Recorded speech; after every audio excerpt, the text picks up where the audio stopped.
तो चलिए बुलेटिन की शुरुआत करते हैं। सीकर से खबर है जहां पर कोचिंग छात्र की मौत का मामला गर्मा गया है। विभिन्न संगठनों ने आज सीकर बंद की घोषणा की है। दरअसल नवलगढ़ पुलिया के पास जलभराव से कोचिंग छात्र की बीती रात मौत हो गई थी और इस मौत के बाद विभिन्न जनप्रतिनिधि मौके पर पहुंचे, अस्पताल पहुंचे, हंगामा वहां पर किया क्योंकि आक्रोश लाजमी है। ये प्राकृतिक मृत्यु नहीं थी, ये लापरवाही की वजह से हुई और इस वजह से आक्रोशित लोगों ने जिला प्रशासन के खिलाफ नारेबाजी भी की। झुंझुनू जिले के मलसीसर गांव का निवासी था छात्र युवराज। पुलिस ने फिलहाल शव राजकीय कल्याण चिकित्सालय की मोर्चरी में रखवाया। साथ ही दोनों अधिकारियों को निलंबित करने की मांग सभी कर रही है। कार्यकारी एजेंसी पर हत्या का मुकदमा दर्ज करने की भी लोगों के द्वारा मांग उठाई गई। सर्व समाज की ओर से सीकर बंद का आह्वान। लेकिन देखिए, यकीनन जिस तरह का ये मामला है और जिस तरह की लापरवाही होगी, कई बार हादसों से बचने के लिए चेताया जाता है, लेकिन फिलहाल जो तस्वीरें हैं वो यही नजर आ रही है कि जो आक्रोश है सर्व समाज का इस बात को लेकर वो अभी कम होता हुआ नहीं दिख रहा है।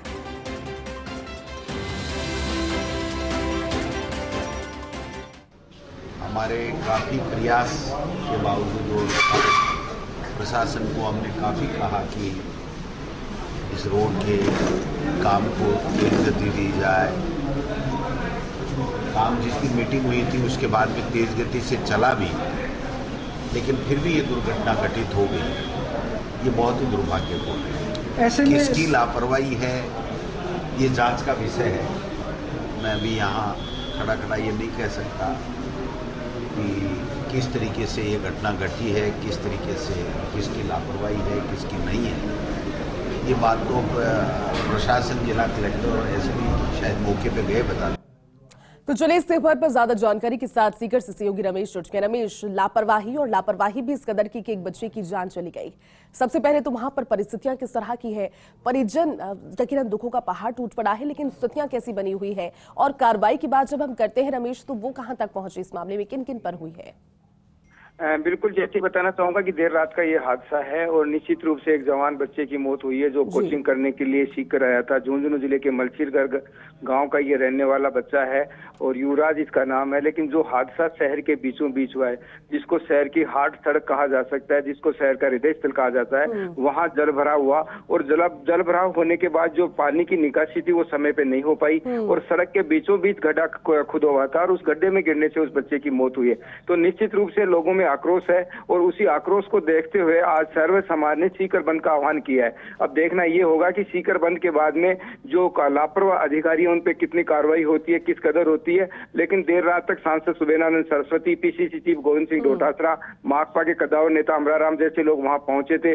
देर रात तक अस्पताल में हंगामा जारी था और शव को राजकीय चिकित्सालय में रखवाया गया है। शव का भी पंचनामा नहीं हुआ है। लेकिन सबसे पहले जो बड़ी मांग है कि इस हादसे के बाद इसको गैर इरादन हत्या का नाम दिया गया है, क्योंकि अगर लापरवाही से क्या किसी बच्चे की मौत जाती है तो निश्चित रूप से एक बड़ा हादसा होता है। और उसी को लेकर के लोगों की मांग है कि जब तक अधिकारियों को निलंबन नहीं होगा तब तक ये सीकर बंद रहेगा। और सीकर बंद भी अनिश्चितकालीन के लिए रखा गया है, चाहे उसमें 1 दिन लगे या 2 दिन लगे। तो कहने का मतलब है कि अब लापरवाही के खिलाफ अधिकारियों पे एक्शन होना भी जरूरी है। साथ में जिस एजेंसी के पास ये काम था उस पे हत्या का मुकदमा दर्ज कराने की मांग चल रही है।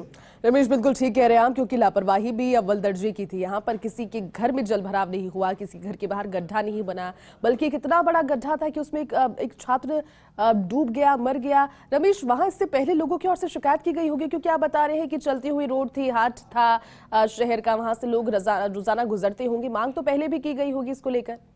देखिए, इस मामले को लेकर के गोविंद सिंह डोटासरा जो पीसीसी चीफ हैं, वो राजेंद्र पारीक शहर विधायक, उनके बीच तू में भी हुई थी। एक बड़ा समाचार पत्रों में भी आया था और चैनल ने भी इसको प्रमुखता से दिखाया था कि इस नवलगढ़ पुलिया जो शहर के बीचों बीच है वहाँ जल भराव होता है। हल्की सी बरसात से 5 फीट तक पानी भर जाता है और इस समस्या को लेकर के कॉलोनी वासियों ने आज नहीं करीबन 1 दशक से धरना प्रदर्शन ज्ञापन दे रहे हैं। और सबसे बड़ी बात रहती है कि इस पानी निकासी को लेकर के राज्य सरकार की ओर से करोड़ों रुपए का बजट पास कर दिया गया, लेकिन समय पे बजट का उपयोग नहीं हुआ, समय पे कार्य हुआ नहीं। और जबकि अब मानसून है, ऐसी स्थिति में अगर सड़कों पे गड्ढा खोदा जाएगा तो निश्चित रूप से हादसों को आमंत्रण देना होगा। बिल्कुल रमेश, ये पहले दुरुस्त करने की चीजें हैं, लेकिन मौसम के आने के बाद भी जब ठीक नहीं किया गया, बावजूद इसके कि बार बार लोगों तक पहुंचाई गई ये बात, लेकिन फिर अब यह हादसा हुआ है। देखना ये होगा कि ये परिस्थितियां आगे किस ओर लेकर जाती है। बहुत शुक्रिया पूरी जानकारी के लिए।